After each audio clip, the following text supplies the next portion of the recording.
Son las 7:30 de la tarde, una hora menos en las Islas Canarias. Sean bienvenidos todos a la redacción abierta aquí en el Toro Televisión, donde ya estamos listos para informarles, enmarcarles, opinarles las cosas que se han producido en el día de hoy, que componen la actualidad del día de hoy, que honestamente pensamos que ustedes deben conocer. Todo ello con un doble compromiso, el de la valentía y el rigor, y en un ambiente general que se tiene que caracterizar por la libertad. No interesa que venga gente con los argumentarios del partido que ya hemos oído por en la radio o en la tele y que dicen lo mismo. No, queremos opiniones de gente que se comprometa con ellas, que sean sus propias opiniones y que no dependan de la directriz jerárquica. Hoy hemos visto eso clarísimo, clarísimo, en el caso del fiscal general del Estado, cómo todo esto lo organizan unos gurús de la comunicación para mayor honra y gloria de su líder, sea pues Pedro Sánchez o sea Alberto Núñez Feijóo. Da igual, aquí nos interesan las opiniones, el valor de las ideas, y por eso, para cultivar eso, hay que estar en un ambiente de libertades. Lo otro lo hacen las telepedros, o sea, van a tener una dentro de poco nueva, elijan si quieren eso, pero si se quedan aquí tan solo 10 minutos van a entender que esto tiene un sabor distinto, que nada tiene que ver con esas telepedros, que les conviene y que desde luego eso es apostar por un país mejor. El cambio que nosotros les proponemos poco a poco, día a día, materia en materia.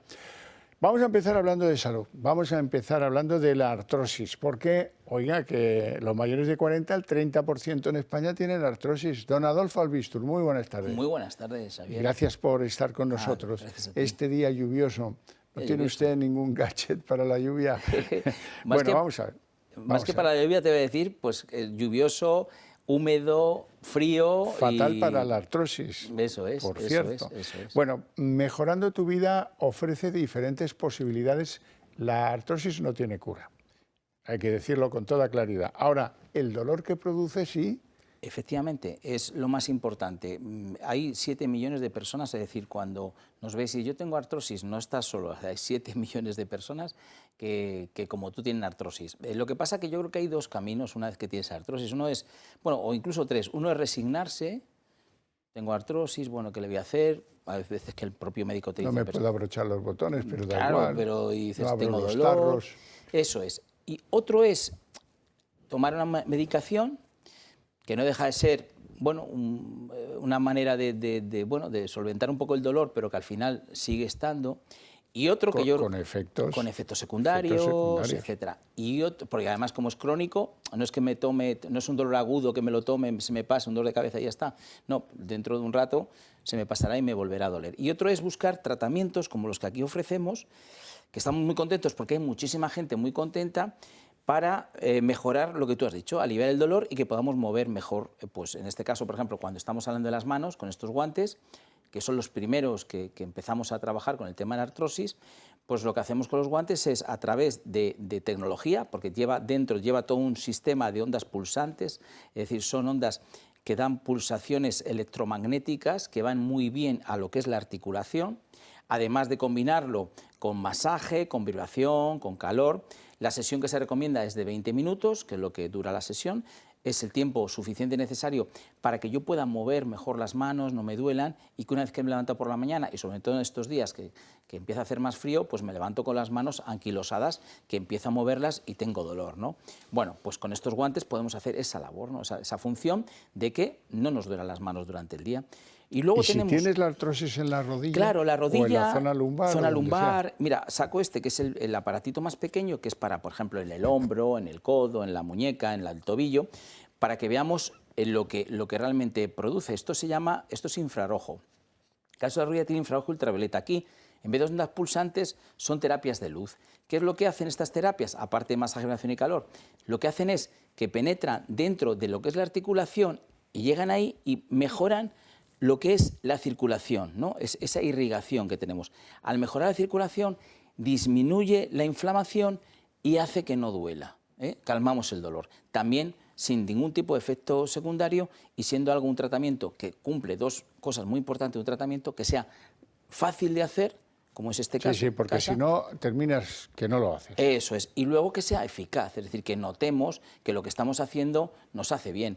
¿En qué sentido? Sobre todo en el tema del dolor, que creo que es lo que cuando hablamos con una persona con artrosis dice, sí, el dolor es lo peor que... Ahora antes venía y me llamaba precisamente un cliente y me decía, Adolfo, yo andar bien, pero subir escaleras es lo que peor llevo, ¿no? Entonces, claro, para eso tenemos la rodillera, que son 10 minutitos, nos la colocamos... Que es una tecnología distinta a la del guante. Efectivamente, aquí estamos hablando de esas terapias porque necesitamos llegar a una articulación que está más lejos. Aquí con las ondas pulsantes llega, pero aquí tenemos que llegar a una articulación que está más dentro, entonces hay que llegar con lo que se llaman ese infrarrojo y ese ultravioleta, que son las terapias de luz que van muy bien para lo que es un tema de desinflamación de una articulación. Es la misma historia, te la aplicas en la rodilla, ¿cuánto tiempo de...? Pues mira, en el caso de las rodillas son 10 minutos. Si tenemos una solo, pues en una, y si son dos, pues en las dos. Lo que sí es muy importante, Xavier, que no dejemos de hacer cosas por la artrosis, porque no es que diga, no me duele, vale, pero es que va a ir a peor. ¿Por qué? Porque tú si no mueves, donde no hay movimiento, empieza a anquilosarse y esos huesos que se están juntando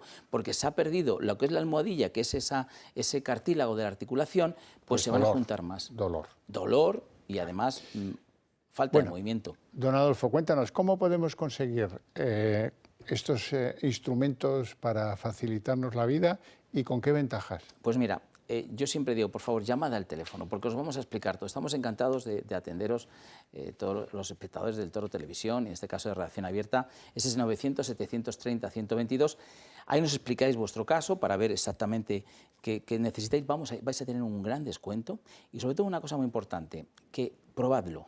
Si no os convence, se devuelve y no pasa nada. Por eso no vais a perder absolutamente nada. Ya me duele un poco las manos, la rodilla, la espalda. Vamos a probarlo, vamos a ver qué tal nos va. Así que 900-730-122.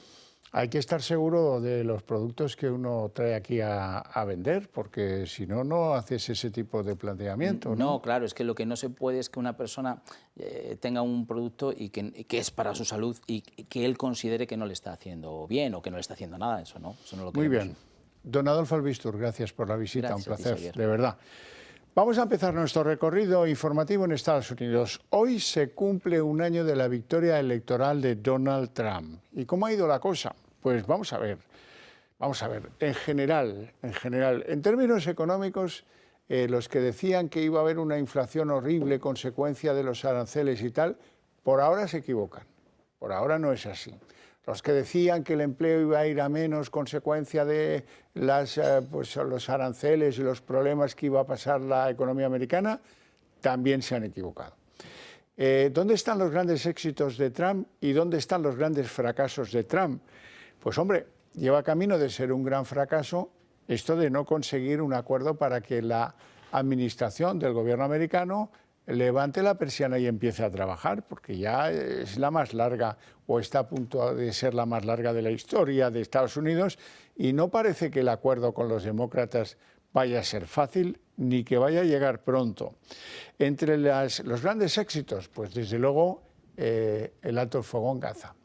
El alto el fuego en Gaza, que fue un empeño personal que solo Trump sabe lo que le debió costar, que ha tenido trompicones, que ha tenido problemas, pero que bueno, hoy podemos decir que ha pasado un cierto tiempo como para valorarlo, que esa diplomacia de o te callas o te quito el bocadillo, a Trump le está funcionando. Le ha funcionado en Gaza. No le ha funcionado en Ucrania, es cierto. En Ucrania no le ha funcionado, pero bueno, tampoco es que Donald Trump se esté dedicando con el mismo ahínco a conseguir la paz en Ucrania que como se dedicó a conseguir la paz en Oriente Medio. Cosas como son. Él va haciéndose un perfil a nivel internacional, visita países, lo más reciente, pues Tailandia y Corea, donde llegó a un acuerdo arancelario con China, que los mercados están henchidos de satisfacción. En la bolsa americana, pues la llegada de Trump ha supuesto un incremento importante en los mercados en general. Ha abaratado o ha tenido a menos el valor del dólar. Y eso ha significado, a él le conviene porque minora el impacto del déficit comercial americano, minora el impacto del déficit público americano y minora el impacto de la deuda. Y luego, ¿dónde están los problemas? Pues los problemas de Trump hay que decir que le vienen porque ha conseguido que con broncas por todas partes, pero ha conseguido que los países acepten los aranceles que él propone. Lo que no ha conseguido es obtener el dinero como para planificar una bajada de impuestos, que era su compromiso electoral, que sigue en pie. De momento no lo ha conseguido, pero sigue en pie. Ahora bien, lo que yo decía de los problemas de Trump, pues provienen del interior, provienen, por ejemplo, de lo que hemos visto ayer. Ayer se votaba en un montón de lugares en Estados Unidos y hay un retroceso de la expectativa de los republicanos y la que tuvo él en las elecciones de la presidencia, el propio Trump. ¿Dónde se ha registrado retroceso? En New Jersey, en Virginia, donde distritos claramente pro-Trump se han dado la vuelta y ahora son demócratas. En California, donde pues de forma un tanto pícara y siguiendo lo que hizo Texas hace un cierto tiempo, pues ahora han ampliado los colegios y la capacidad que tiene California para nombrar congresistas. Con lo cual se espera que sobrepesen 5 sillones más los de California. Y sobre todo el ejemplo de lo de Nueva York es verdaderamente llamativo. Se celebraban elecciones para la alcaldía y ha sido un musulmán que se llama Zoran Mamdani el que se ha impuesto al exgobernador demócrata Andrew Cuomo. ¿Y esto qué trascendencia tiene? Pues hombre, muchísima.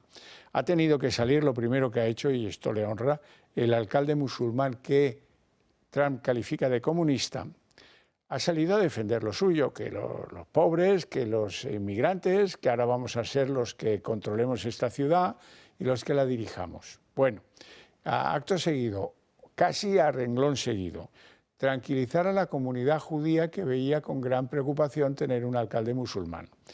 Y ha dicho que con él se iba a acabar la islamofobia, pero también el odio hacia los judíos, que se venía manifestando también en Estados Unidos, no crean que no. Bueno, entonces estos resultados representan una clara derrota de Trump en la primera oportunidad en la que los estadounidenses han tenido las urnas a su alcance desde que regresara a la Casa Blanca tal día como hoy hace un año. Vamos a ver lo que ha ocurrido en estas elecciones. El socialista Zoran Mamdani se convierte en el primer alcalde musulmán de la ciudad de Nueva York. Es además el más joven desde 1892. Su triunfo, con más del 50% de los votos, supone un hito histórico para la izquierda neoyorquina y señala el comienzo de una nueva era en la administración de Nueva York. En sus primeras palabras no ha dudado en desafiar a Donald Trump. Y si abrazamos este nuevo y valiente camino, en lugar de huir de él, podemos responder ante la oligarquía y el autoritarismo con la fuerza que temen, no con la complacencia que ansían. Después de todo, si alguien puede mostrarle a una nación traicionada por Donald Trump cómo derrotarlo, es la ciudad que lo vio nacer. Pero las urnas también han castigado a Trump en Virginia y Nueva Jersey. En Virginia, la candidata demócrata se ha impuesto a la candidata republicana. Lo mismo ha sucedido en Nueva Jersey. Allí la gobernadora electa se ha impuesto al candidato republicano y aliado de Trump. Además, en California han aprobado la proposición que permite modificar los distritos electorales y potenciar a los demócratas en el Congreso. Una maniobra que en principio daría 5 escaños más para la oposición de Donald Trump. Trump no contaba con el estado de California. Nos hemos organizado. Hemos permanecido firmes en respuesta a Donald Trump. Y hoy, tras haber agitado el oso, este oso ha rugido de vuelta. El presidente estadounidense no ha tardado en reaccionar ante estas derrotas. Aseguran sus redes sociales que la caída republicana fue porque Trump no estaba en la papeleta y tilda de comunista al alcalde electo. La campaña de Mamdani, hijo de inmigrantes ugandeses, se ha construido sobre un discurso de defensa de los derechos de los inmigrantes. Promete una ciudad renacida y con más inmigrantes. Una nueva era, dice Mamdani, en la que no se espera ni islamofobia ni antisemitismo. Sin embargo, no deja de ser paradójico que una ciudad que ha sufrido el peor atentado yihadista de la historia elija como alcalde a un candidato musulmán. Pues sí, paradójico es, ya lo creo que sí. Bueno, paradójico también es mucho de lo que hace este gobierno. Les voy a enseñar un boletín oficial del Estado en el que el Gobierno de España concede a los que lo hayan pedido, descendientes de los brigadistas internacionales que vinieron a ayudar a la República en la Guerra Civil, les concede la nacionalidad española. Ya digo que es aquellos que les interese y la hayan pedido. Bueno, esto, si se les quiere hacer un homenaje, se les han hecho 20 y 100 homenajes a los brigadistas, ¿eh? Pero vamos a ver, la verdad es, en puridad hay que analizar el fenómeno porque los brigadistas internacionales, lo mismo que los enviados por Mussolini o por Hitler, vinieron a España a matar españoles del otro bando, pero españoles, ¿de acuerdo? Bueno, entonces esto, que el gobierno español conceda la nacionalidad a los que vinieron a matar a españoles del bando nacional, pues es un poco llamativo. En realidad es una desviación de poder de libro. Y que espero yo que alguien tenga la paciencia o el interés probablemente legítimo para poder llevar esto a los tribunales y que se pronuncie en los tribunales, porque, como digo, a mí me parece una desviación de poder clara, pero vamos, impepinable. Ahora, bueno, pues seguramente, pues si nadie lo hace y si tal como está la cosa con los líos que tenemos con la justicia, pues esto pase más o menos desapercibido. Y ahora les quiero contar algo que tiene que ver con nuestra salud, de la cual hablamos poco en este programa y a lo mejor deberíamos hacerlo más. Pero cuando hay alguien valiente que sale y dice algo con fundamento y sobre todo con la autoridad para poder decir eso, es justo y necesario que lo escuchemos y que reflexionemos a propósito de esto. No hay familia en España en la que no tengan una persona que haya fallecido consecuencia de las infecciones que le produjeron cuando entró en el hospital o cuando entró pues en urgencias o cuando entró en el ámbito de la sanidad pública. Y también de la privada, por supuesto. Bueno, pues resulta que las infecciones hospitalarias se reducirían a la mitad, un 50%, si los profesionales de la sanidad se lavasen más las manos, que es bastante sencillo, El método es fácil. Esta acción, lavarse las manos, puede reducir pues el impacto del coronavirus en la sociedad, el de la gripe, el de los resfriados comunes, el de la hepatitis A, el de las gastroenteritis, el de los herpes o el de la tosferina, por poner alguno de los ejemplos. ¿Esto quién lo dice? Claro, si lo digo yo no vale nada, ¿verdad? Pero es que lo dice una señora que se llama Milagro Montero, que es internista y que está dedicada en exclusiva a las enfermedades infecciosas en el Hospital del Mar de Barcelona. Con lo cual, pues acredita la condición de persona que sabe dónde, cómo y por qué se contraen virus y bacterias, que son los tradicionales enemigos que producen las infecciones hospitalarias. Bueno, dicho esto, pues seguramente, como el cuerpo de los sanitarios es tan corporativo, y perdonen la redundancia, pues seguramente esto pase desapercibido sin implantar un cambio, digamos, del modelo que exija, pues del mismo modo que se les obliga a los sanitarios a no fumar en su centro de trabajo, pues que se les obligue después de las consultas o no sé cuántas veces, las que haga falta, que se laven las manos o que usen guantes, que los guantes se tiren y que se reduzca. Si es tan fácil, está tan al alcance que sería una vergüenza que no lo consiguiéramos. Bueno, y permitidme que pongamos el foco en algunas autonomías, porque ya sabéis que hay una comisión sobre la cual pues, van compareciendo representantes o personas víctimas de la DANA. Es una comisión parlamentaria pues para que las víctimas puedan explicar su padecimiento, sus pérdidas y sobre todo su sentir. Y está bien que se hagan estas cosas, ¿verdad? Pero normalmente lo que hemos visto en estas comisiones, en esta comisión, con las víctimas que han pasado hasta ahora, es redundar en que Mazón era un asesino, no estaba donde debía estar, todo este rollo. Un poco politizadito. Y hoy hay una visión distinta y nueva de alguien, el primero que echa la culpa de algo en la Dana a Sánchez. Y esto le honra. A mí se me tiene ganado. Y además a la descoordinación. Me parece muy sensato lo que dice. Vamos a escucharle y van a ver ustedes cómo Sánchez y su gobierno pues están en la mente de las víctimas de la Dana, como lo está Mazón por lo menos, ¿no? Y que la descoordinación, que es un fenómeno evidente, pues está bien que ellos también perciban que eso ha sido dañino para la reconstrucción y para lo que pasó el fatídico día de la Dana. El 31 de octubre, el presidente Sánchez hace una declaración desde el CECOPI donde asegura que pondrá todos los medios necesarios para combatir los efectos en las áreas damnificadas. ¿Dónde quedó eso? Al final, esa promesa de colaboración, que creo que era sincera, ¿en qué quedó? Cuando yo hablé con el señor Feijóo, dijo que eso no era real. El señor Mazón, ustedes los mismos lo han dicho, él dice que se consideró ingenuo esperando la ayuda del señor Sánchez.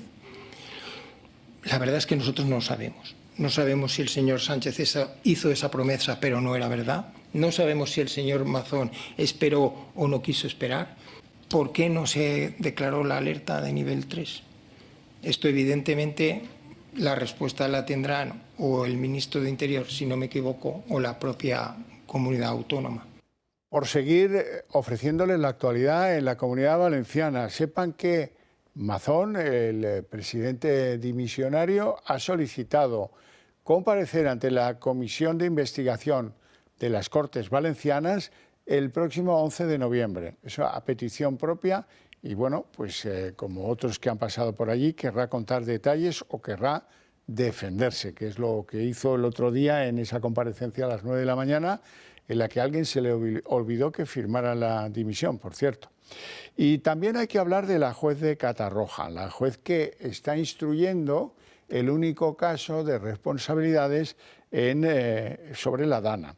La juez que tira con bala dice, a ver, uy, Pérez Llorca, vale, Pérez Llorca podría ser el candidato del PP a la sustitución de Mazón y le ha citado para que comparezca ante el juzgado y explique, pues no sé qué podrá explicar Pérez Llorca, porque Pérez Llorca pues era una persona importante en las Cortes Valencianas y menos importante en el gobierno de Mazón, pero bueno. También la juez, con bastante picardía, ha llamado a que declare en el juzgado el dueño del restaurante El Ventorro, que es donde se vieron en esa famosa comida la periodista Vilaplana y el presidente que ha salido de la Generalitat, Carlos Mazón. ¿Qué tendrá que ver el dueño del Ventorro? ¿Qué le querrá preguntar al dueño del Ventorro? Es que de verdad que esto y luego hablan de que hay procedimientos inquisitoriales cuando afectan al gobierno de Pedro Sánchez. Ya ves tú, el dueño del Ventorro, que a lo mejor ni siquiera estaba allí, pero bueno, eso ya lo iremos viendo. Y de la actualidad en la Comunidad Valenciana vamos a ir a Aragón, donde hay una noticia feliz que darles. La compañía aérea aragonesa Air Horizont lanza una oferta de vuelo charter con salida desde Zaragoza para el año que viene, 2026. Y tienen previsto vuelos a 6 destinos europeos, 6 ciudades europeas, para que los aragoneses puedan programar sus escapadas, pues por ejemplo en el puente de San Valero, que es cuando va a arrancar esta compañía, se estrena y se va a prolongar todo el ofertorio hasta el 1 de mayo. Y como ven, pues Verona, Oporto, Nápoles, en fin, Jerez, Sicilia, todas esas salidas, o Malta, van a ser posibles desde Zaragoza según los días y los horarios que establezca esta compañía, que por cierto es aragonesa. Bien, de ahí nos vamos a ir, como siempre, a la droga, que ya sabéis que es un asunto que me preocupa mucho y que quiero que quede claro dónde estamos en términos de combate con el narcotráfico y qué tendríamos que hacer para ganar ese combate. Endurecer penas, juzgados especiales, castigos especiales para funcionarios que se venden a los narcotraficantes, un trabajo activo de los que son suministradores eléctricos y saben perfectamente dónde tienen una fuga importante de los cables eléctricos, porque hay alguno, sea el pueblo que sea, en el que ha decidido forrarse con las plantitas de hachís, de marihuana o de lo que sea. Bueno, pues si quiere, este país tiene medios, capacidades y carácter para acabar con el narcotráfico en un par de años. Lo que pasa es que hay que querer, hay que querer. Y modestamente, pues aquí, ¿qué podemos hacer? Ofrecerles a ustedes crónica cierta, crónica ilustrada con imágenes de operaciones y de cosas que nos permiten pensar. Por ejemplo, en Málaga y la Costa del Sol ha habido una operación brillante del Cuerpo Nacional de Policía que ha permitido tumbar 7 organizaciones de narcotraficantes, con la detención de 55 personas. Tela, ¿eh? 55 personas, 7 organizaciones. Y de ahí nos vamos a Murcia. Murcia es un sitio al que vamos muy a menudo con asuntos de la droga. Esta vez vamos a Caravaca. En Caravaca la Guardia Civil ha detenido a 2 hombres y a una mujer porque estaban en posesión y dispuestos a la venta de 400 dosis de cocaína, que se dice pronto, ¿eh?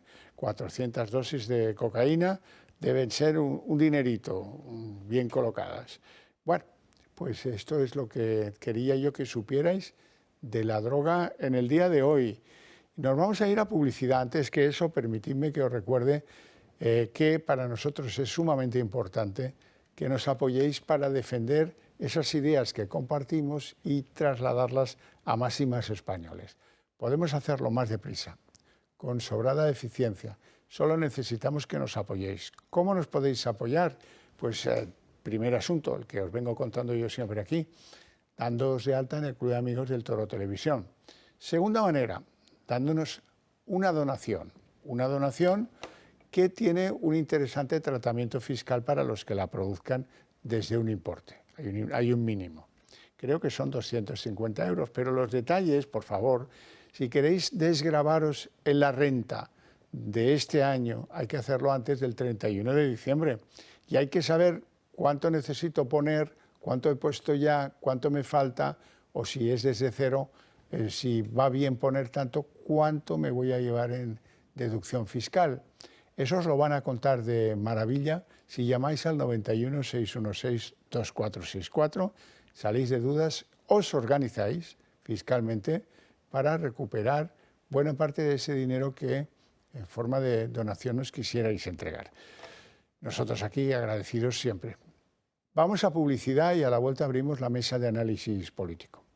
Son las 8 y 2 jóvenes minutos, momento en el que abrimos nuestra mesa de análisis político. Lo primero, claro está, presentarles a nuestros invitados, don Roberto Granda, periodista y sin embargo buena persona. ¿Cómo estamos? Muchas gracias, muy bien. Pensando... Seguía diluviando ahí fuera. Sí, me siento como en mi tierra, o sea que bien. Don David Gómez, abogado, ¿qué tal? Y también buena persona, que los abogados no te crean. Sí, es verdad. Quizás el matiz era más interesante. El abogado que en el periodista. He perdonado a los abogados. Bueno, por la meritoria actuación del Colegio de Madrid. Sí.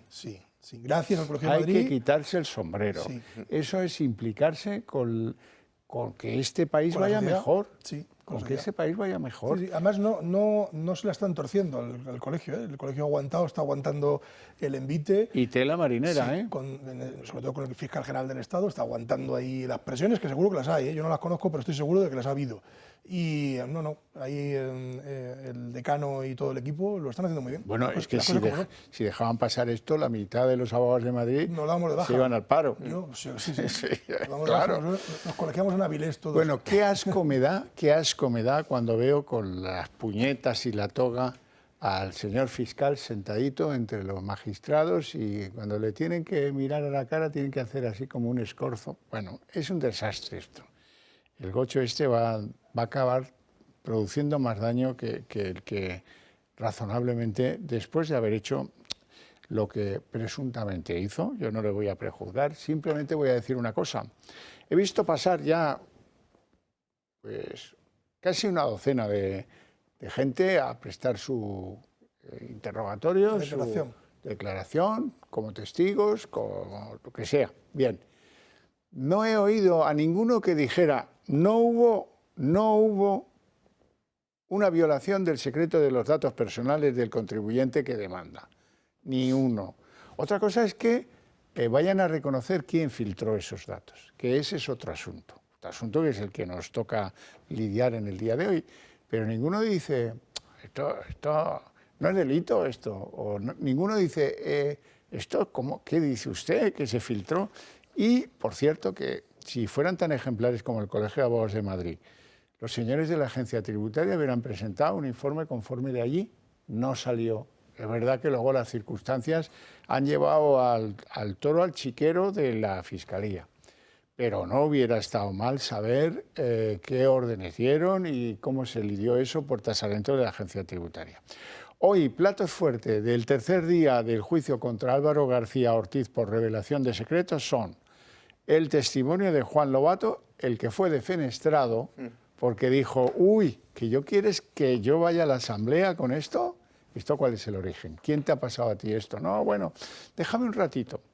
Y la otra que ha ido hoy, que es interesantísimo su testimonio, Pilar Sánchez Acera.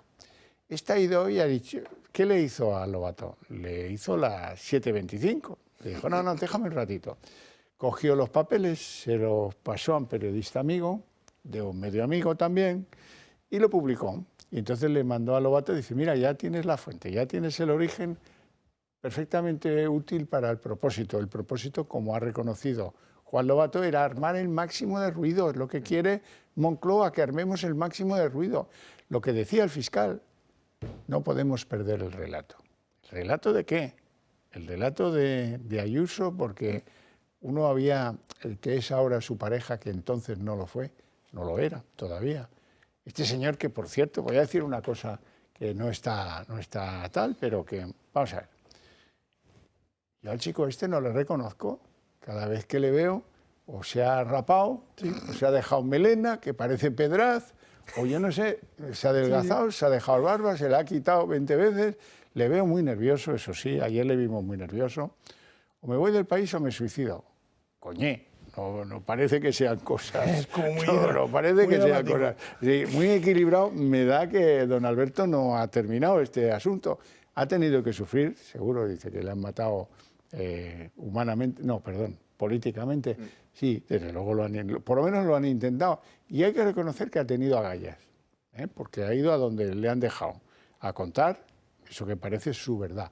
Vamos a ver en qué ha consistido hoy en la tercera jornada del juicio del Gocho. Tercer día de juicio contra el fiscal general. Los protagonistas de la jornada, el exsecretario general del PSOE de Madrid, Juan Lobato, y la exasesora de Moncloa, Pilar Sánchez Acera. Lobato ha asegurado que Moncloa y Ferraz querían el máximo ruido por el email de la pareja de Ayuso. Eso sí, dice que desconoce quién lo filtró. Que anoche salió esto publicado, ese mail de la Fiscalía quiere que lo saque yo cuando no se ha publicado. Y yo y le dije yo, esto no puede ser. ¿Sabe usted de dónde salió ese documento? Lo intenté reiteradamente saber y no conseguí más, que se me trasladó eso, que está en los medios. Pero el origen no se me contestó directamente, el origen es este, no se me contestó. No niega que fuera la Fiscalía. ¿Usted creyó que venía de Fiscalía? Yo la información que tenía es la misma que tienen ustedes. De acuerdo, ¿usted creyó que venía de Fiscalía?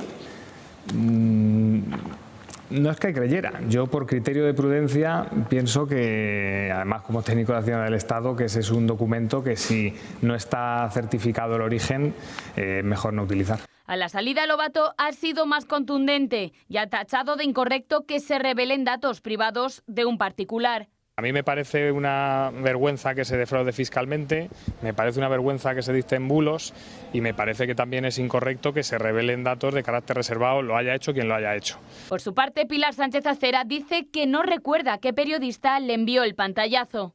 A mí me viene de un medio de comunicación. ¿De cuál? Pues es lo que no puedo recordar. No puede recordar. No puedo recordar. Los medios de comunicación no tienen WhatsApp, los periodistas sí. Sí. ¿Qué periodista? Bueno, no puedo recordar de qué medio era el periodista. Sánchez Acera no recuerda qué periodista le envió el pantallazo, pero sí tiene memoria para asegurar ante el juez que no le llegó de la Fiscalía. Además, desmiente a Juan Lobato. Dice que él nunca le preguntó sobre el origen del pantallazo.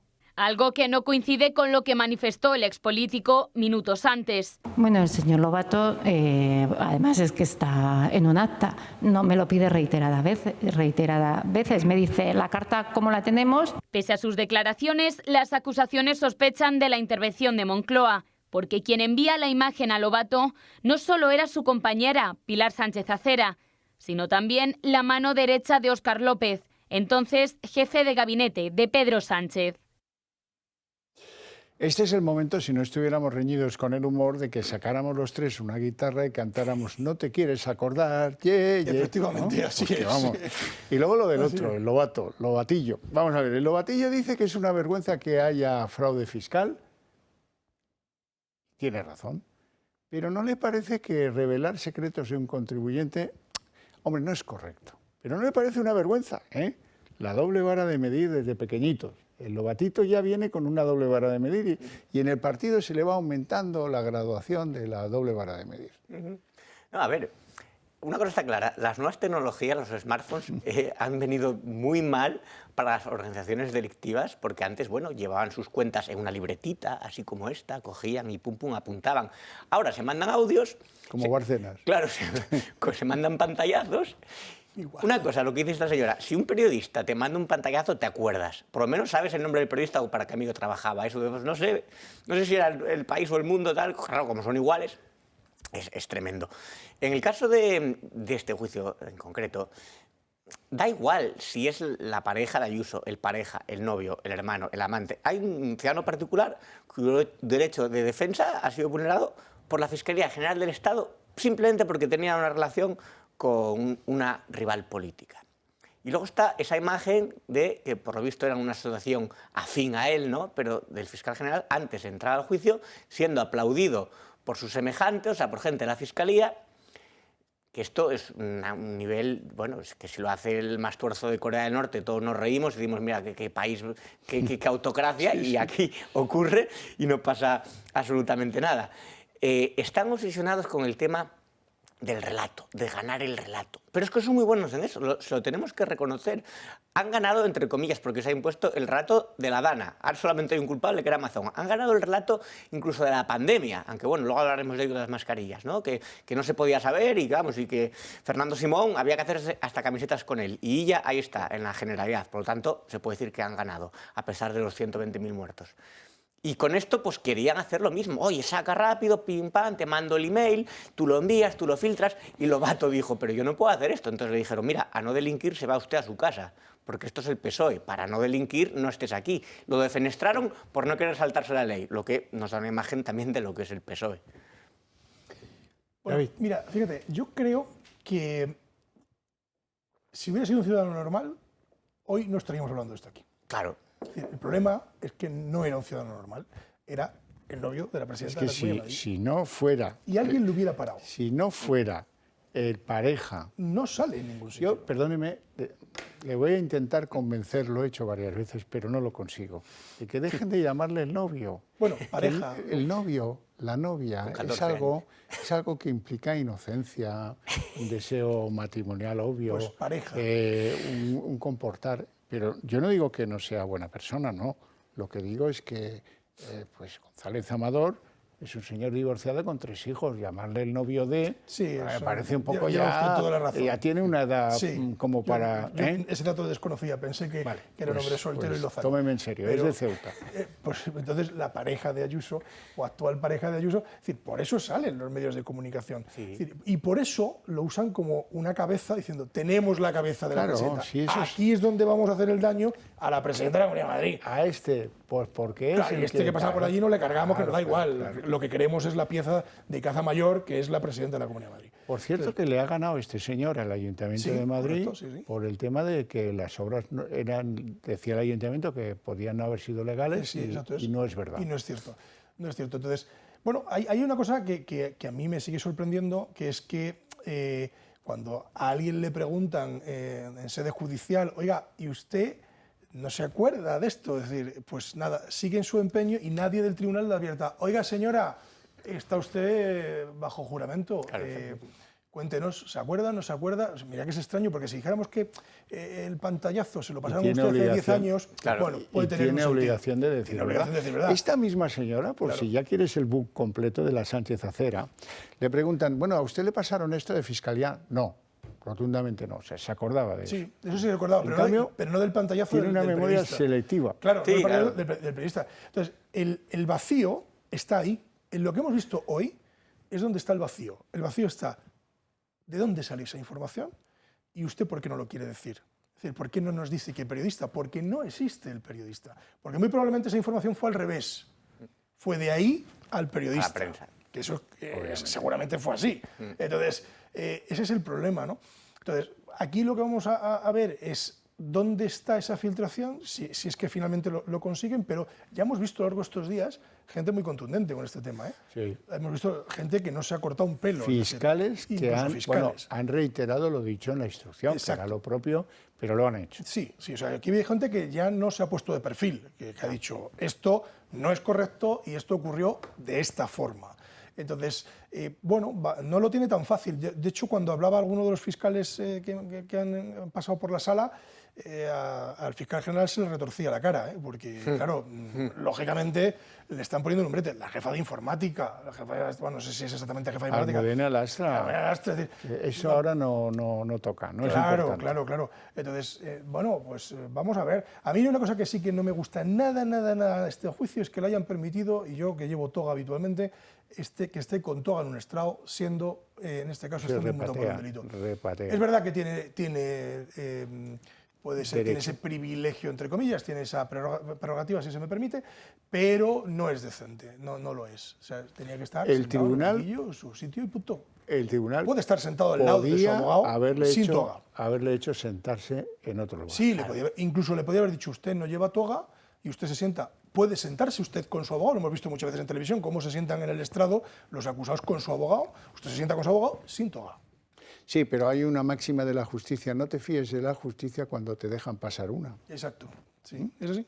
Porque luego te puede venir un condenón. Efectivamente. Y este se juega entre 3 y 6 años y 13 años de inhabilitación. Sí, no es moco de pavo el tema. Lo que pasa es que, bueno, vamos a ver cómo sale. En teoría, estamos ante la más alta instancia de justicia, con todo el respeto a los magistrados de primera instancia y de instrucción, pero estamos ante el Supremo. Es el Supremo. Claro. Entonces, aquí esto se mirará todo con lupa, se repasará todo con lupa, testimonios, pruebas, periciales, informes de cosas. Yo creo que se lo van a leer al detalle. Y bueno, pues la sentencia que pongan entiendo que será muy ajustada a lo que realmente haya ocurrido allí, pero ahora se lo están poniendo cada vez más complicado el poderle salvar el culo a este señor, porque a los testimonios que hemos visto hasta ahora no reman a favor de él. No precisamente, y es gente que le conoce del día a día y que hay una cierta tensión. Creo que irá a declarar Salvador Villada, que es el fiscal que dijo haber visto cómo, ayudado por otra persona, borraba sus dispositivos en su despacho. Bueno, eso está por ver. Fíjense cómo hay cosas que van cambiando en el contrarrelato de estos del gobierno. El triministro Bolaños, por ejemplo, ahora ya dice que tiene plena confianza en el Supremo. Máximo respeto y máxima confianza en el Tribunal Supremo y en la sentencia que dictarán en su momento. Y comprendan que en este momento, precisamente cuando se está celebrando el juicio oral, pues no me corresponde a mí ir comentando las declaraciones que se producen. Igual tendría ganas de hacerlo, pero creo que me corresponde ser respetuoso con el tribunal, ser respetuoso con las personas que están en ese juicio oral, que están declarando, y esperar con toda confianza y con todo respeto que el Tribunal Supremo resuelva este asunto lo antes posible. Pero si has dicho lo que te ha venido en gana durante todo un año, chicos, igual me apetecería, ¿no? Sí, pero vamos... me estoy mordiendo la lengua, dice, ¿no? Es tremendo. O sea, que este señor sea ministro de Justicia te dice todo de lo que ocurre en el gobierno, ¿no? Es un señor que comenta todo, y cuando no le va bien, el Tribunal Supremo es el diablo con patas. Ahora resulta que tiene plena confianza en él. Pero es lo que decíamos, cada vez está más difícil que le salven el culo al fiscal general del Estado. Entonces cada vez más gente se va a ir apartando de él y va a decir, no, plena confianza en la justicia y demás. Es mentira, porque el Supremo juzgó el caso del Procés, de los golpistas, los condenó, y luego llegó el gobierno y dijo el Supremo, nada, aquí amnistía e indultos. O sea que, ¿y eso qué se...? Pues eso harán con este, claro. si llega el caso. No me extrañaría. O sea, esto ya es seguro. No me extrañaría. Ahora bien, su posición en el juzgado, en el Supremo, siendo que han rescatado a una persona radicalmente roja, podríamos decir, para que actúe como, no sé si muy bien, era la antigua abogada jefe. Es la abogada general del Estado. La abogada general del Estado, que ya no lo es. Ya no lo es, pero lo fue. Pero actúa como abogada. Ahora está como abogada del fiscal general del Estado, o como abogada del Estado, porque realmente el fiscal general tiene un abogado del Estado. Los alegatos de esta señora, que debe ser una cabeza pensante jurídica brillantísima, no lo pongo en duda, como interrogadora no tiene ni idea. Eso también lo puedo decir con claridad, porque no tiene experiencia procesal. Exacto. Y además, esta señora arrancó el juicio diciendo que el instructor se había propasado, que todo era prospectivo, que era inquisitorial, la monserga de siempre, que uno no debe llevar a un tribunal, porque es que el instructor de esta causa es colega de todos los que están sentados y tienen que escribir la sentencia, ¿no? Efectivamente, sí. Pero aquí a mí sí que me ha sorprendido cómo interroga, luego ya he llegado a la conclusión de que esta señora habrá pisado un estrado 4 veces en su vida. ¿Te has dado cuenta de eso? Sí, yo sí me he dado cuenta del interrogatorio. No así el abogado de la pareja de Ayuso, que sí que sabe interrogar y sabe meter el colmillo, porque a mí sí me gusta diferenciar abogados que estamos en estrados y que habitualmente tenemos una experiencia dentro de la sala, y abogados que habitualmente no van, pues porque también se juega muy poca cosa. También se juega muy poca cosa, es cierto. Y entonces, sí, a mí sí que me ha sorprendido, pero he llegado a la misma conclusión, es decir, no tendrá experiencia procesal porque llevará muchos años retirada en puestos de dirección, y la sala es otra historia, es decir, la sala no tiene nada que ver, tienes, tienes que tener resortes, tienes que tener mucha agilidad mental, para estar en sala, y tener mucha rapidez a la hora de contestar. Entonces, bueno, pues a mí lo que sí que me molesta es que el fiscal general del Estado está haciendo su defensa con la abogacía del Estado, pagada por nosotros y por los que nos están viendo en casa, y López Amador lo está haciendo con su bolsillo. Y la Fiscalía. Y la Fiscalía. Y López Amador lo está haciendo con su bolsillo. Es decir, es López Amador con su bolsillo contra todo el Estado. Claro. Es decir, que está allí todo el mundo, la Fiscalía, el abogado del Estado, vamos, solo falta que estuviera el presidente del Gobierno allí también sentado en el estrado acusando a López Amador, ¿no? Si pudiera lo haría. Hombre, desde luego. Sí. Bueno, vamos a hacer una pausa, 2 minutos de publicidad, y a la vuelta tenemos tela marinera hoy que cortar. Salimos del juzgado del Supremo y nos vamos al juzgado de la Plaza Castilla, el del juez Peinado. Que el otro día leímos aquí, o comentamos aquí, unas declaraciones de Manuel García Castellón, que decía, ojo, que ese juez está trabajando además de la causa de Begoña, cosa que hay que considerar y recordar muy a menudo. Bueno, ¿qué ha dicho el juez Peinado? El juez Peinado dice que va a imputar a la secretaria general de Presidencia, la jefa de la asesora Cristina Álvarez, la que está entre el que era ministro de Presidencia y la asesora, la jefa. Se llama Judith Alexandra González. Y claro, si esta señora Cristina Álvarez cobraba del erario público y trabajaba para los negocios privados de la señora Begoña Gómez, su jefa colaboró en un delito o un presunto delito de malversación de caudales públicos. Vamos a verlo.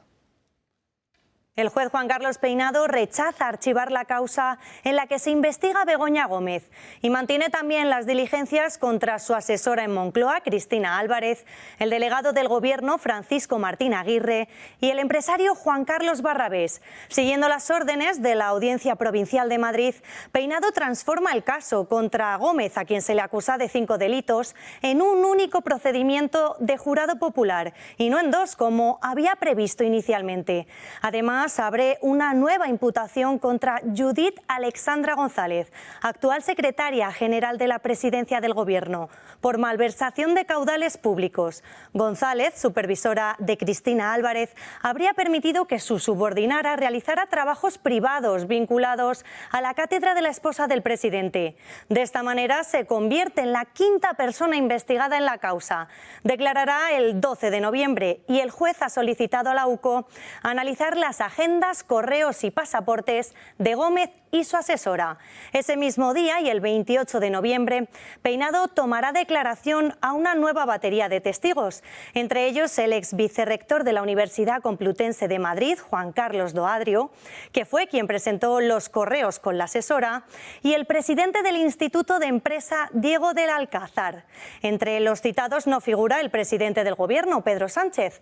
El juez rechaza la petición de las acusaciones populares de volver a llamarlo a declarar porque considera que es nula su voluntad de colaborar y que su comparecencia sería inútil e impertinente, recordando que ya en el verano de 2024 se negó a hacerlo por ser el marido de la investigada. La declaración impertinente, ¿eh? Don Pedro nunca, ni un insulto ni un bulo.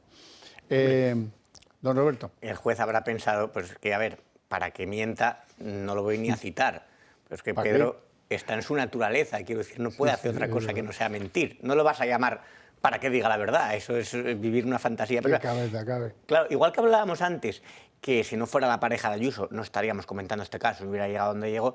Si no fuera Begoña la pareja o mujer de Pedro Sánchez, no habría ni cátedra, ni estudios africanos, claro, ni Europa, ni nada.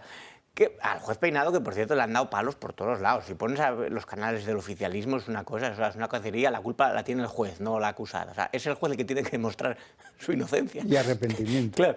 El tema de malversación de caudales públicos es un pozo sin fondo. Quiero decir, si entramos ahí de verdad, es un pozo sin fondo. O sea, está el CIS, de los 22 ministerios, dígame si no sobra por lo menos la mitad, la cantidad de chiringuitos, sobresueldos, o sea... Pero bueno, pero que está bien que se vaya poco a poco, ¿no? Yo creo que si pasito a pasito levantamos las alfombras, saldrá, eso, vamos, el dinero público se ha derrochado a las puertas. Que si le han dado palos, que yo he leído esta mañana un artículo que se titulaba más o menos algo así como el juez Peinado, un juez que no sabe escribir.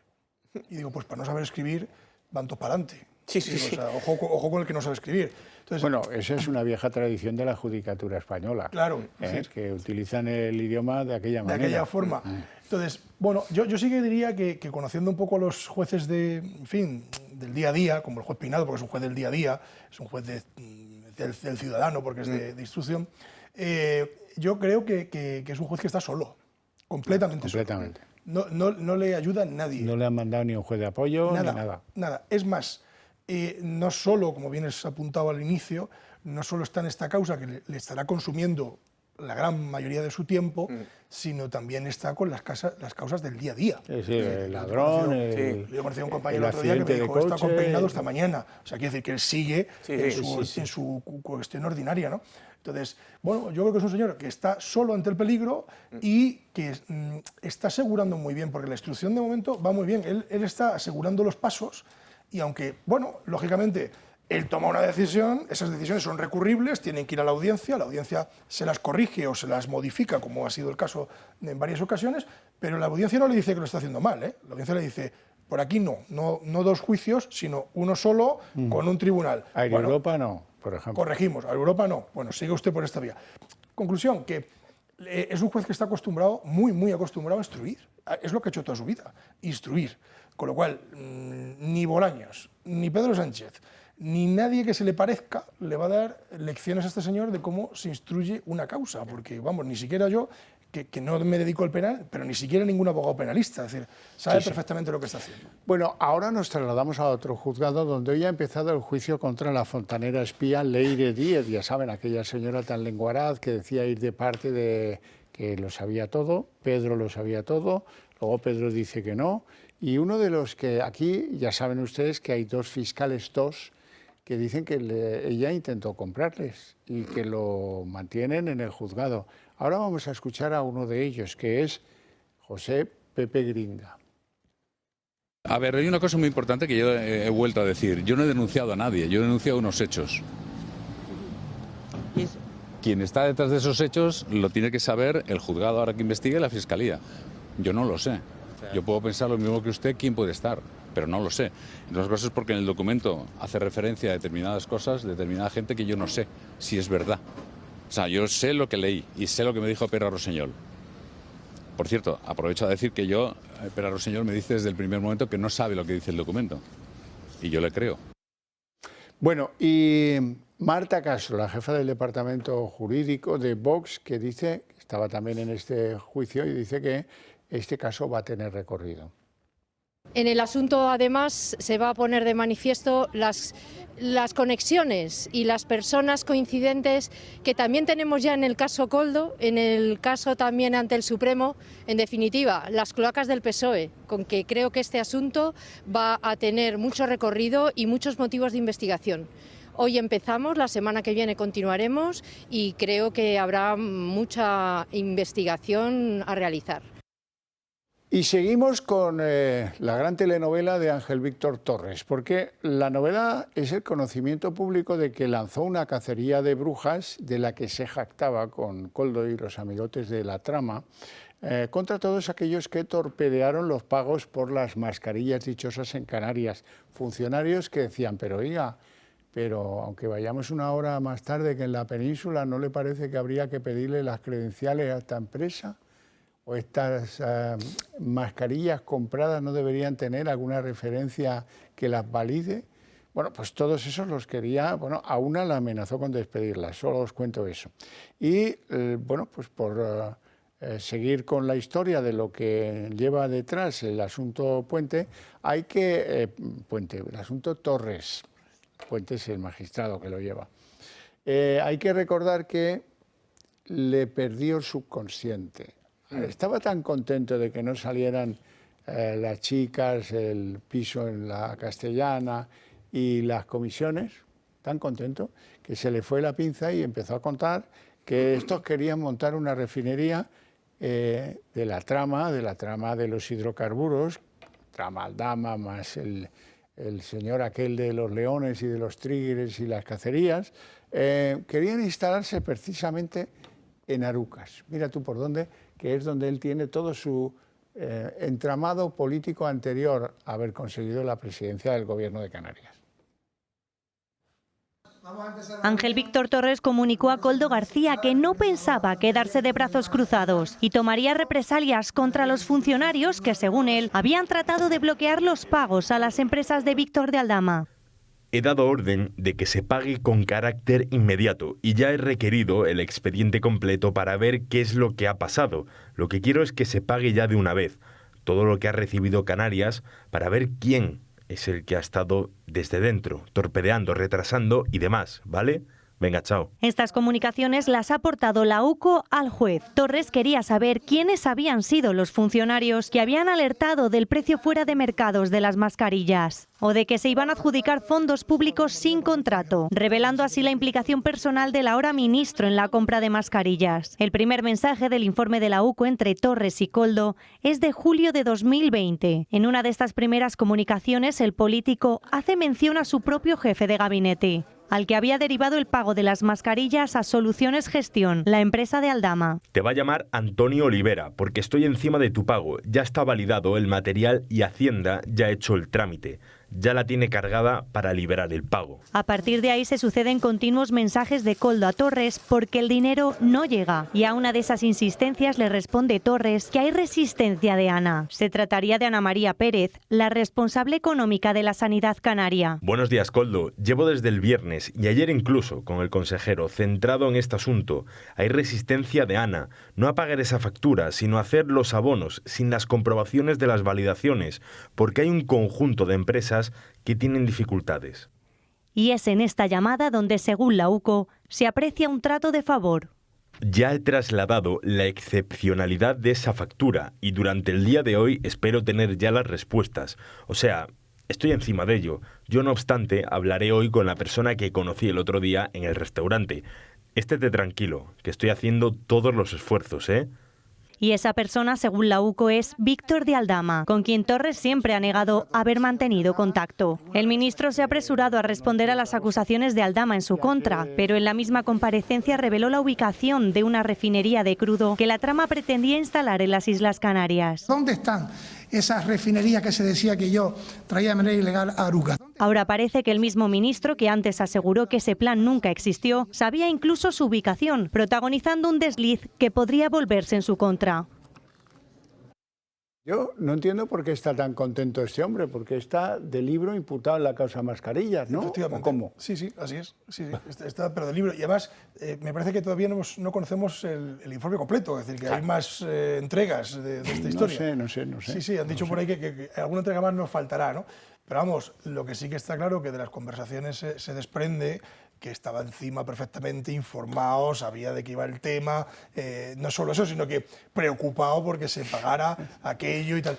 No le veo yo a un presidente de comunidad autónoma, con la de cosas que tiene que hacer un presidente de comunidad autónoma, preocupado por la factura de fulanito para que se le pague, ¿no? Es decir, es que yo que he trabajado en la administración pública como concejal de Hacienda, es que ni a un alcalde le veo preocupado, pues paga a fulano, es decir, no están en esas, es decir, están en otras cosas. Eso es muy desagradable estar en eso. Claro, es decir, entonces no están, al menos a mí no me ha pasado. Es decir, y yo, bueno, dentro del ayuntamiento, cuando estaba en el pueblo, pues hombre, pues es pequeñito todo y se controlaba de una forma distinta, digamos, a lo que puede ser una comunidad autónoma, pero está claro que al final los pagos los hacía el interventor.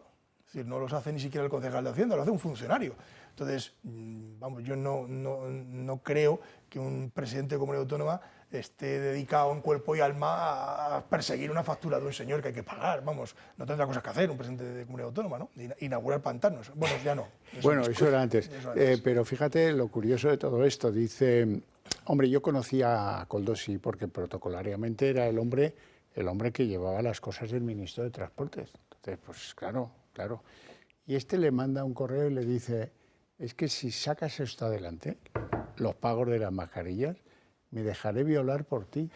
O sea, no solo lo... ¿Tú te imaginas mandarle no sé, a Salvador Illa, mandarle un pues ¿sabes por qué? mensaje? Porque ese mensaje entraña mucha cosa, que es que claro, están encantados de la vida de que se haga ese pago de forma inmediata, porque no es por el pago, es decir, sino es por lo que se van a embolsicar probablemente los que participen de esa trama. ¿No? Y en eso la justicia es muy puñetera, porque da igual que te hayas remunerado con la operación, que simplemente que la hayas forzado para que se lleve a cabo. Pero es que lees los mensajes, o sea, escuchas los audios, todo lo que está filtrando la UCO, y te das cuenta del nivel. Que tú piensas, ¿cómo puede ser que estos ganapanes, que estos arribistas sin escrúpulos, que estos gañanes lleguen a las cotas de poder que están gobernando el país? Y de hecho, bueno, es curioso porque ahora es ministro, entre otras cosas, de memoria democrática. Sin embargo, luego no se acuerda de nada, no me consta. Poca memoria tiene, y cómo nos contará esta gente la guerra civil, imagínense. Pero uno de los audios decía, mil gracias, pero tiene huevos que todas estas cosas las tengas que hacer tú, le decía a Koldo. Claro, Koldo el que decía, oye, esta señora, es que ella me está poniendo trabas, me está poniendo... Yo creo que después de décadas de corrupción en este sentido siempre, siguen faltando mecanismos de control de las contrataciones públicas. Hay también un vacío, no un vacío legal, pero que se sigue metiendo mano, y luego la impunidad con la que se gastaron millones de euros mientras estábamos encerrados de forma inconstitucional. Esta gente se estaba lucrando. Cuando decían que las decisiones las estaba tomando un comité de expertos que asesoraba al gobierno, que solo le faltó a Sánchez bajar los pantalones y decir, comité de expertos, ¿qué te va a dar esto? O sea, no existía, eran ellos, o sea, no había nada. Entonces, yo creo, es gravísimo que mientras cientos de españoles agonizaban en los hospitales, nosotros estábamos encerrados, el gobierno, porque esto era el gobierno, estaba robando a manos llenas, estaba robando a paladas, dinero público. No hay que olvidarse. Yo no me pienso olvidar. Es que el 2020 es muy lejos. No es muy lejos el 2020. Está saliendo ahora todavía. Con tramas de mascarillas defectuosas con las que ellos llevan comisión. Y luego decían algunos, no se podía saber, se sabía de sobra. Ya salió en su momento que estaban haciendo negocio con material sanitario. Y ya salió lo de Illa. Y ahí está el tío de... Es que era de otra banda. Estos eran de los Corleone y él era de los de Marachano. Y estos no se llevaban bien. A mí lo que me sorprende de toda esta historia es el grado de poder que tenía Koldo. Porque para ser un conductor, o para ser el chofer, el escolta, el porrero, el que compra el tabaco, era espectacular el poder que tenía de poder hablar con el presidente de Canarias, por hablar con un ministro, de tú a tú, del mismo nivel. Porque era el que llevaba las chistorras. Claro, es que no tiene otra explicación, porque dices, ¿qué poder tenía este señor? Yo no he visto, yo que me he movido entre ellos, yo no he visto a ningún personal de confianza con ese nivel. Es decir, oye, ponme en contacto con el ministro X y él se ponía en contacto. O sea, yo alucino porque normalmente eso, o al menos yo no lo he vivido, la política ha cambiado mucho desde que yo lo dejé hace muchos años, pero eso no ocurría nunca, que un personal de confianza se moviera a esos También niveles casi de ministro, porque se están moviendo a niveles de hace jefe. muchos años que dejaste la política Mucho, sí, y ha empeorado mucho en los últimos años. Bueno, vamos con Aldama. Aldama es como La venganza de Ulzana, que era un western bastante violento de los años... De Robert Aldrich. Sí, señor. Bueno, pues Aldama dice: me ratifico en las acusaciones contra Ángel Víctor Torres. Me pidió 50.000 euros a través de Koldo, pero no se los di. Vamos a escucharle. De parte nuestra no cobró nada, lo intentó, pero me negué, como dije, esos 50.000 euros jamás se le pagaron. Y en el resto de operadores que funcionaron en Canarias, no lo sé si ha cobrado o no. Ni siquiera sé si ha cobrado por el tema de los PCRs o no, sinceramente. Ajá. Pero le pidió a usted dinero el señor Ángel Víctor Torres. Pidió 50.000 euros a través de Koldo, sí. Bueno, pues ya veremos en qué queda, que tiene bastante mala uva el Aldama de turno, ¿eh? Sí, no, desde luego, y le ha recordado un piso en no sé qué dónde, que también frecuentó. Sí. Bueno, vamos al caso del hermano, del cual no hablamos desde hace mucho tiempo, ¿no? Siguen pidiendo sus defensores, el hermano músico, el del violín, el violinista en Badajoz, siguen pidiendo sus defensores que lo absuelvan, que anulen la causa, ya un poco tarde parece, ¿no? Pero sobre todo Gallardo, que es el gran acunador del músico en Badajoz, está teniendo problemas porque, por suerte, que un partido político podrido tenga ramitas donde florecen hojas verdes, a mí me alegra, aunque sea el PSOE. Pero hay unos de Badajoz que han dicho que Gallardo va a ser el candidato en las elecciones de diciembre por aquí. Vamos a verlo.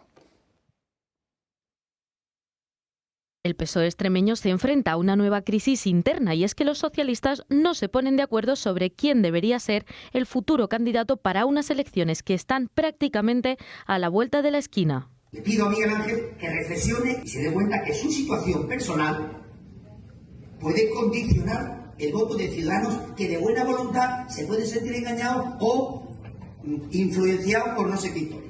El que fue presidente de la Diputación de Badajoz durante casi una década y aun siendo el actual secretario general del PSOE en Extremadura, no cuenta con un apoyo mayoritario para su candidatura, aunque él afirme ser la única opción. A lo mejor en este momento no es el mejor candidato, lamentablemente no tenemos capacidad de decisión sobre las decisiones judiciales. Desde que el pasado 27 de noviembre Gallardo fuera citado por su presunta implicación en el conocido como caso de David Sánchez, el Partido Socialista Extremeño tiene claro que por encima de cualquiera, incluyendo el propio presidente, está el prestigio y el bienestar de la formación y sus votantes. Porque por encima de Miguel Ángel Gallardo, de Miguel Ángel Morales, de Juan Carlos Rodríguez Ibarra y de Pedro Sánchez está el Partido Socialista Obrero Español. Otra investigación de la UCO que salpica una vez más al PSOE y a la familia del presidente del gobierno, en concreto a su hermano David, que trabajó en la Diputación de Badajoz durante el mandato de Gallardo, quien presuntamente habría autorizado dicha contratación ilegal aprovechando su posición, llevando al hermano de Pedro Sánchez a obtener un puesto de coordinador de actividades de los conservatorios de música. Había varios rumores sobre varios candidatos y este era el más llamativo. Trabajo que fue creado solo para él y sin la necesidad de pasar por contrato público, aunque su defensa insista en solicitar la absolución de David Sánchez, alegando que no hubo delito alguno que se haya podido acreditar y poniendo en entredicho la valía de los propios jueces. Bueno, está interesante esto. Sí, está muy interesante. Sobre todo es curioso el que dice que por encima de todo está el partido y la dignidad del PSOE. Ese barco ya zarpó, me parece. De la dignidad del PSOE. Desde luego. Hace mucho. Yo creo que cuando, libertad, cuando Pablo Iglesias Pose lo fundó en su momento ya se quedaron sin dignidad. Yo creo que Extremadura también, aparte del PSOE y de este hombre que tiene relación con el hermano Sánchez, tiene un problema y se llama María Guardiola. Lo pienso realmente. Ya en su momento, en las elecciones del 23 de julio fue, ¿no? Dio sus...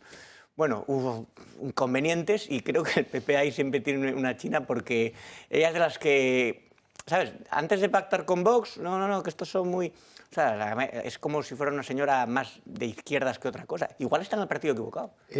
Hay muchos en el Partido Popular que no sé qué le deben al PSOE. Claro. No lo sé, pero francamente. No, desde luego, desde luego. Pero bueno, es significativo que haya ruido dentro del PSOE de Extremadura, pero es normal. Es decir, yo también, si fuera el PSOE, diría, pero este señor que se dedica a defenderse y vamos a poner un candidato que queramos nosotros. Normal, que no vaya a ser condenado. Y que mañana es condenado y nos hemos quedado sin candidato al día siguiente. Obviamente. Entonces, bueno, pero claro, viene impuesto de arriba, para que luego digan que el Partido Socialista es un partido demócrata. Tú fíjate, es todo democrático y viene impuesto desde Moncloa. Moncloa dice tiene que ser. Y los extremeños a tragárselo.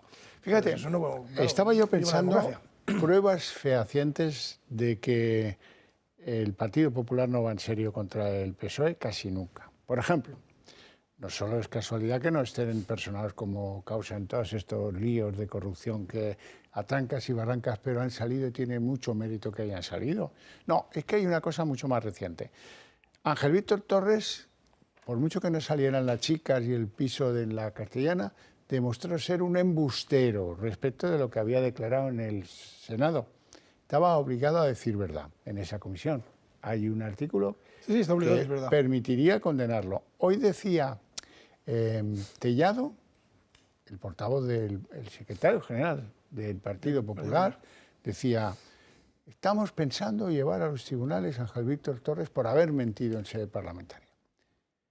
Os invito a merendar a los dos si lo llevan. Es complicado. Porque no me lo creo. No merendaremos. Seguramente no merendaremos. Una merendacera tardía. Claro, yo no voy a mí me gusta apostar y ganar, no me gusta apostar y perder. Bueno, vamos a Valencia, territorio valenciano, donde empiezan a moverse cosas para ver si parece que el Partido Popular defiende a la alcaldesa, María José Catalá, como sustituta de Mazón. Y hoy hablaba de ello Feijóo con un aviso a navegantes a Vox diciéndole que hay que ser responsable, que sería una irresponsabilidad ir a elecciones y que los ciudadanos estas cosas las condenen y las castigan. Tenemos un compromiso con Valencia, es un compromiso que se votó en las urnas, que es tener un gobierno centrado en la reconstrucción de Valencia. Después del primer año de las víctimas de la Dana y de ese impacto medioambiental personal, familiar y económico que ha sufrido más de 800.000 ciudadanos, con más de 229 víctimas perdidas, creo que es el momento de mantener la seriedad y el rigor y mantener la estabilidad en el gobierno valenciano. Lo demás sería de una irresponsabilidad que los ciudadanos tomarían buena nota de la misma. Y Santiago Abascal, que dice que ellos no están peleando por sillas ni dignidades, sino por un programa en el que van a ser un poquito más exigentes. No, nosotros nunca tememos unas elecciones. Lo que tememos es defraudar a nuestros electores. En unas elecciones se puede ganar o perder y lo asumimos con absoluta deportividad. Lo que no seríamos capaces de asumir es convertirnos en estafadores de aquellos electores que han confiado en nosotros. Por eso abandonamos los gobiernos y por eso no hemos temido que la señora Guardiola en Extremadura tomara la decisión de ir a elecciones y tampoco tememos que el Partido Popular tome la decisión de ir a elecciones en Valencia. Si convocan elecciones, lo asumiremos, nos presentaremos con nuestros candidatos y sobre todo con nuestras ideas, que son ya bien conocidas por todos los españoles, pero ningún miedo a las elecciones. Roberto. Es que lo del PP con el PSOE, mira, yo no digo que Mazón tuviera que dimitir, evidentemente sí, por incompetencia, pero también él decía una cosa interesante, que hay que diferenciar entre incompetencia y maldad. Es un aviso sobre todo a Pedro Sánchez. Pero hombre, no dimitir porque te lo manda el PSOE, cuando tienes ahí a la gente que sabes que tuvieron 3 o 4 días sin mandar ayuda, que aprovecharon para saltar Radio Televisión Española mientras estaban ahogando los valencianos, que decían, si necesitan ayuda, que la pidan, y que además puso los presupuestos como condición, o sea, la ayuda a apoyarme a mí para aprobar los presupuestos. La ministra de Igualdad tenía una nota que decía, es nuestro momento. Y con todo eso, tú eres el pardillo que hace que dimita Mazón. O sea, en la familia de Pascual Duarte, el protagonista tenía un hermano que estaba discapacitado, que se arrastraba por el suelo, y luego llegaba un gorrino y lo comía las orejas. Bueno, pues el gorrino es el PSOE. Y llega al PP y encima le muerde, o sea, lo vapulea y encima le muerde. Oye, que no, o sea, que no funciona así, que sí, que este señor tenía que dimitir. Vale, pero no por quedar bien, no por ganar el relato, o sea, el relato lo tienes ya perdido, porque ninguno de los responsables, desde Rivera, desde Marlaska, desde el propio Pedro Sánchez, va a asumir consecuencias. ¿Y cómo se quedan en Valencia? El único culpable es Mazón. Mazón dimisión y es el que yo no sé realmente si él estuviera en su puesto, que es donde tenía que estar, hubiera cambiado algo. Lo digo en serio. Sí, efectivamente. Pero bueno, aquí vamos a ver un debate interesante entre Vox y el Partido Popular. Primero el Partido Popular por haberse doblegado a que Mazón dimita. Claro. Y que es verdad, que tienes toda la razón, tenía que haber dimitido, pero a lo mejor no ahora, sino hace ya un montón de tiempo. Pero sí que es cierto que claro, ahora la patata está en las elecciones, porque ojo, como es esto, a río revuelto, ganancia del PSOE, ¿eh? Siempre. Bueno, menos mal que el PSOE tiene una candidata que si no cambian a Diana Morán pueden hacer lo que quiera la derecha en Valencia, que es un electorado claramente de derechas. Bueno, no tenemos tiempo para más, si acaso para que yo agradezca a mis invitados su presencia y sus opiniones en el programa y a ustedes su interés por el mismo. Eso sí, para ustedes hay premio porque a la vuelta de publicidad empieza el día en 30 minutos. El día en 30 minutos, tercer día de juicio contra el fiscal general del Estado. Hoy los artistas invitados son el líder socialista madrileño Juan Lobato y la líder socialista, ahora también madrileña, pero antes alta ejecutiva de Moncloa, Pilar Sánchez Acera. Ascendida precisamente por este asunto del pareja de Ayuso. Sánchez Acera, que era asesora de Moncloa, fue quien remitió los correos a Lobato y la que luego los hizo publicar en un medio afín para que a Lobato no se le cayeran los anillos utilizando sus argumentos. Sánchez Acera tiene suficiente memoria para recordar que los datos del contribuyente no se los mandaron de Fiscalía, pero pierde absolutamente la memoria cuando dice que sabe que se los envió un periodista, pero que no sabe quién y que tampoco sabe a qué medio pertenece. Y Juan Lobato, el otro gran protagonista del día, también ha evitado señalar a Moncloa. Eso sí, fuera del Tribunal Supremo, sí que ha reconocido que está mal filtrar datos de un contribuyente. Sobre esos mensajes que le pidió filtrar Pilar Sánchez Acera, él ha evitado referirse directamente a Moncloa o Fiscalía. Dice que sospechó sobre su origen, pero no entra a detallar sobre el origen del que pensaba que venía. Asegura y reconoce, eso sí, que tanto el Partido Socialista como Moncloa querían que se hiciera el máximo ruido con este asunto. Tercer día de juicio contra el fiscal general. Los protagonistas de la jornada, el exsecretario general del PSOE de Madrid, Juan Lobato, y la exasesora de Moncloa, Pilar Sánchez Acera. Lobato ha asegurado que Moncloa y Ferraz querían el máximo ruido por el email de la pareja de Ayuso. Eso sí, dice que desconoce quién lo filtró. Que anoche salió esto publicado, ese mail de la Fiscalía quiere que lo saque yo cuando no se ha publicado. Y yo y le dije yo, esto no puede ser. ¿Sabe usted de dónde salió ese documento? Lo intenté reiteradamente saber y no conseguí más que se me trasladó eso, que está en los medios. Pero el origen no se me contestó directamente, el origen es este, no se me contestó. No niega que fuera la Fiscalía.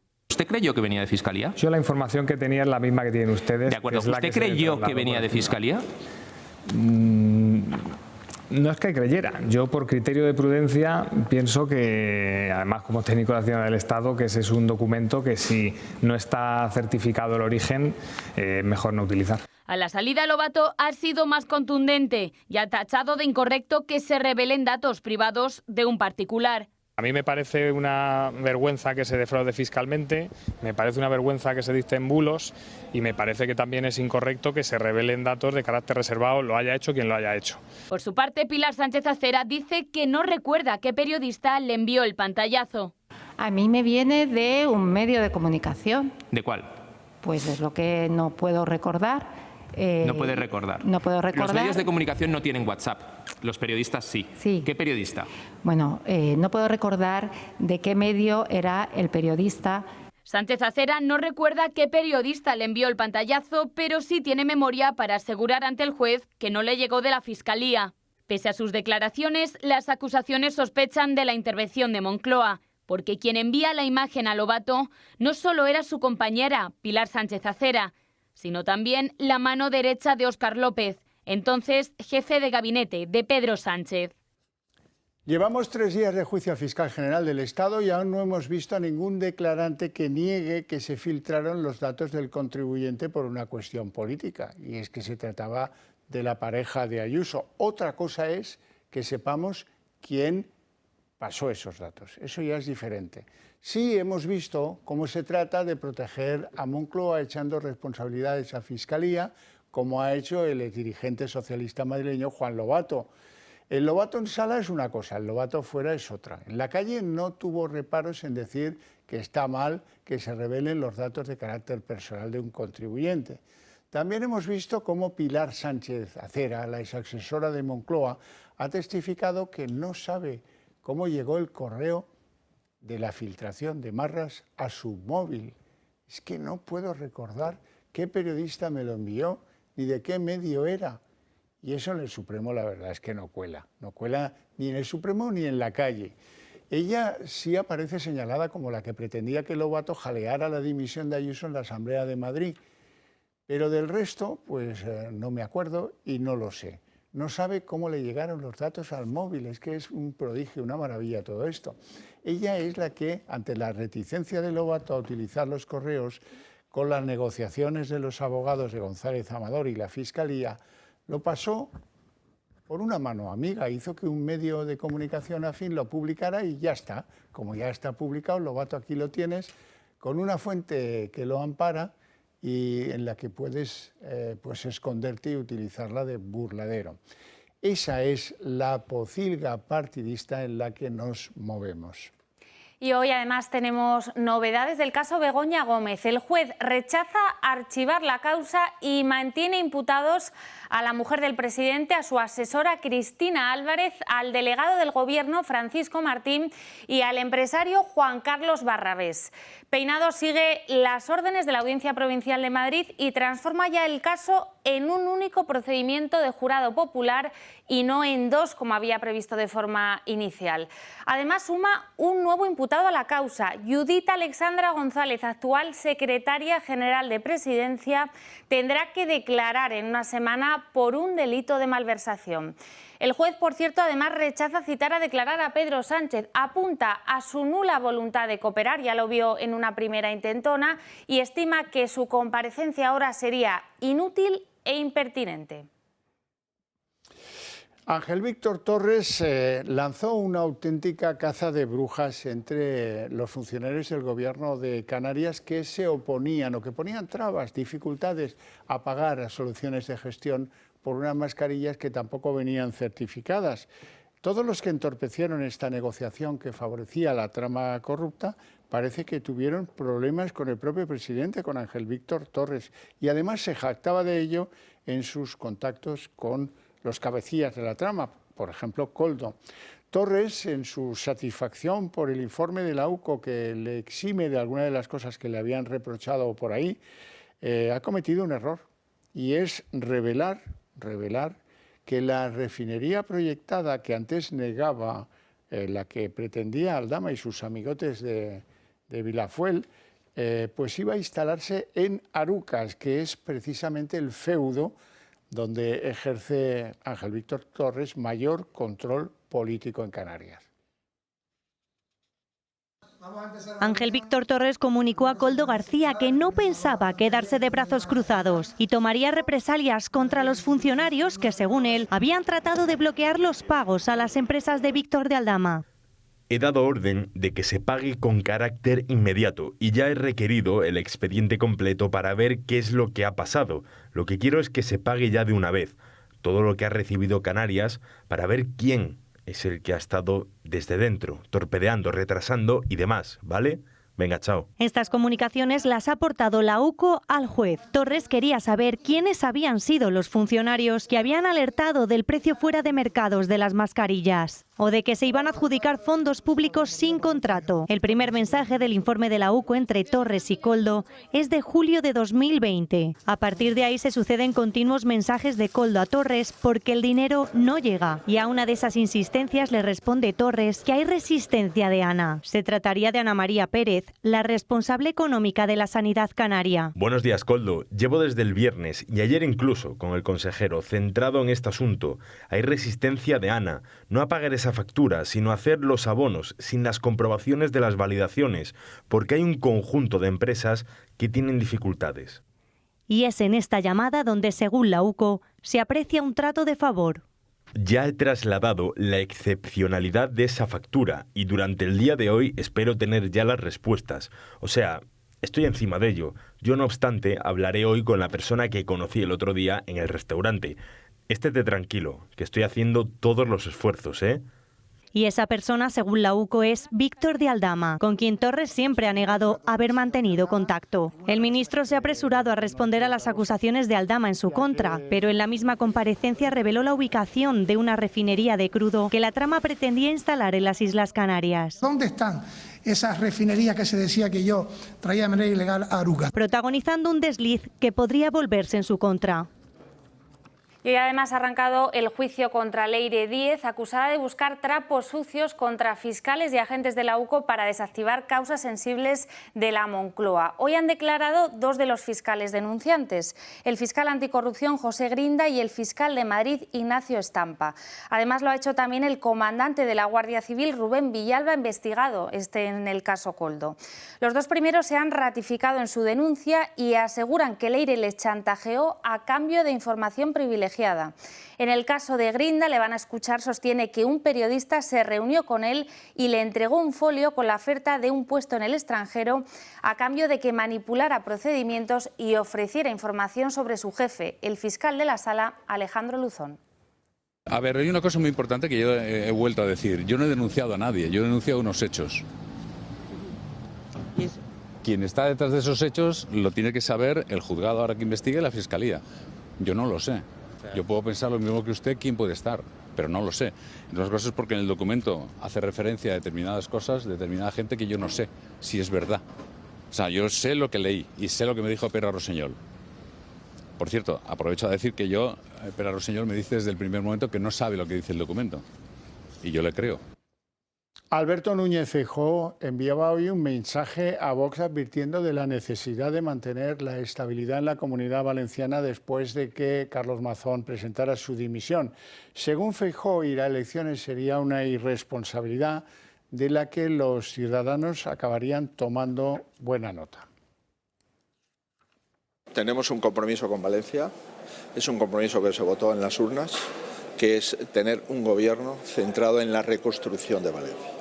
Después del primer año de las víctimas de la Dana y de ese impacto medioambiental personal, familiar y económico que ha sufrido más de 800.000 ciudadanos, con más de 229 víctimas perdidas, creo que es el momento de mantener la seriedad y el rigor y mantener la estabilidad en el gobierno valenciano. Lo demás sería de una irresponsabilidad que los ciudadanos tomarían buena nota de la misma. Y en plenas deliberaciones sobre la sucesión de Carlos Mazón, la juez de la Dana ha citado a declarar a Juanfran Pérez Llorca, candidato al relevo y el nombre que más consenso aúna entre el Partido Popular y Vox. Pérez Llorca es uno de los altos cargos de la Generalitat que habló el día de la riada con la exconsejera Salomé Pradas, y la juez opina que junto a la de otros altos cargos su declaración podría arrojar luz sobre lo que ocurrió esa tarde en el Cecopi. También cita a declarar al dueño del Ventorro, el restaurante, ya saben, donde comió el 29 de octubre de 2024 Mazón con la periodista Vilaplana. Mazón, por cierto, ha pedido declarar voluntariamente en la Comisión de Investigación de la Dana el próximo 11 de noviembre en las Cortes Valencianas. Es el mismo día que se había citado al presidente del Gobierno, Pedro Sánchez, que ya ha confirmado que no acudirá.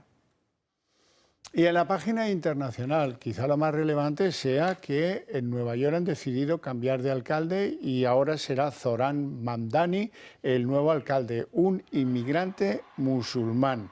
Se ha impuesto a Andrew Cuomo, el exgobernador, y al mismo tiempo que esto se producía, pues ha habido avances de los demócratas en Nueva Jersey, en Virginia y en California, donde van a ampliar su capacidad de enviar representantes al Congreso. Es un varapalo para Trump, precisamente el día del aniversario de su victoria.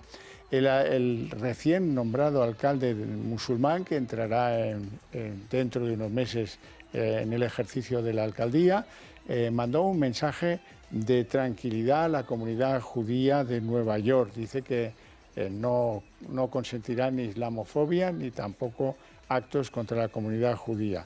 Es una enorme sorpresa porque, como todos saben, el 11 de septiembre, Nueva York precisamente, sufrió el atentado islamista más grave del mundo y, sin embargo, sus electores han elegido a un alcalde musulmán. El socialista Zoran Mamdani se convierte en el primer alcalde musulmán de la ciudad de Nueva York. Es además el más joven desde 1892. Su triunfo, con más del 50% de los votos, supone un hito histórico para la izquierda neoyorquina y señala el comienzo de una nueva era en la administración de Nueva York. En sus primeras palabras, no ha dudado en desafiar a Donald Trump. Y si abrazamos este nuevo y valiente camino, en lugar de huir de él, podemos responder ante la oligarquía y el autoritarismo con la fuerza que temen, no con la complacencia que ansían. Después de todo, si alguien puede mostrarle a una nación traicionada por Donald Trump cómo derrotarlo, es la ciudad que lo vio nacer. Pero las urnas también han castigado a Trump en Virginia y Nueva Jersey. En Virginia, la candidata demócrata se ha impuesto a la candidata republicana. Lo mismo ha sucedido en Nueva Jersey. Allí, la gobernadora electa se ha impuesto al candidato republicano y aliado de Trump.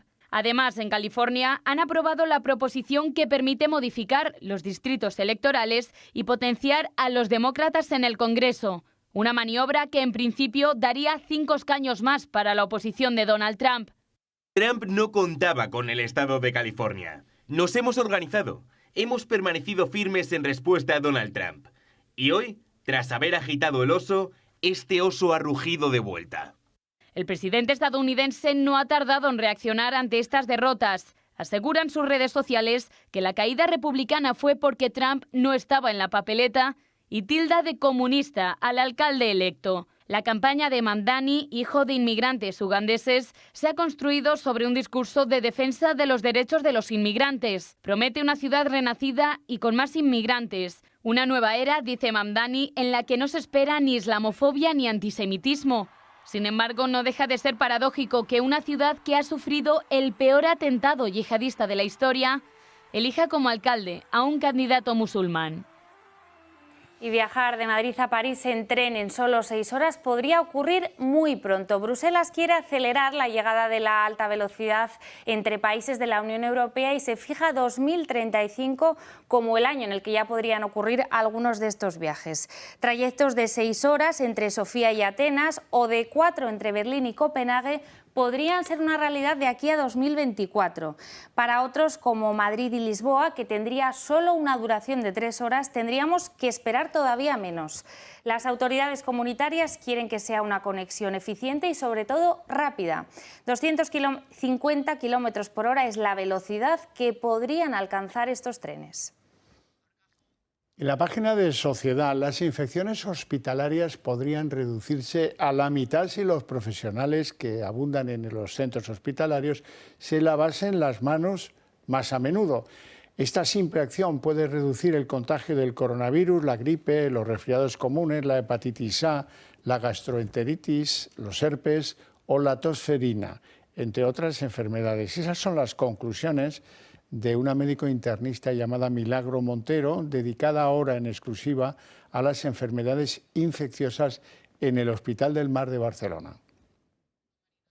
Bueno, y atención a este informe que publica hoy Cáritas y que dibuja una cara de la economía muy distinta a la del Gobierno. La organización apunta a 4,3 millones de españoles en situación de exclusión severa, con una clase media, atención, cada vez más erosionada. La fragmentación social sería cada vez mayor, con una aparente bonanza que convive a su vez con una de las tasas de desigualdad más altas de Europa. 1/3 de los afectados, además, por exclusión social son niños. El informe apunta asimismo a que casi la mitad de los españoles sufre precariedad laboral. El acceso a la vivienda sería otro de los motores de esta exclusión. Y volvemos a estar, Marina, en alerta naranja en varios lugares de España. Así es un frente atlántico frío que ha dejado hoy fuertes lluvias en varias provincias, tanto de Extremadura como de Andalucía como Galicia. Esto que ven es Cáceres, que se ha llevado la peor parte de esta borrasca allí en la comunidad de extremeña, la comunidad de Extremadura. Calles inundadas, bomberos que han tenido que intervenir para ayudar a varios de los presentes a los que les ha pillado, por ejemplo, a la salida del colegio recogiendo a sus hijos. La Universidad de Extremadura también se ha visto hoy obligada a cancelar las clases que se podrán recuperar mañana. Son días en los que ya empieza a llegar el invierno, la lluvia, y se plantea que sigan así durante las próximas horas. Y hasta aquí el día en 30 minutos. Les deseamos una feliz noche a todos, especialmente a los que continúen pendientes del Toro Televisión. Y les dejamos con Sandro Meco con la última hora de lo que pasa en Estados Unidos. Hasta mañana.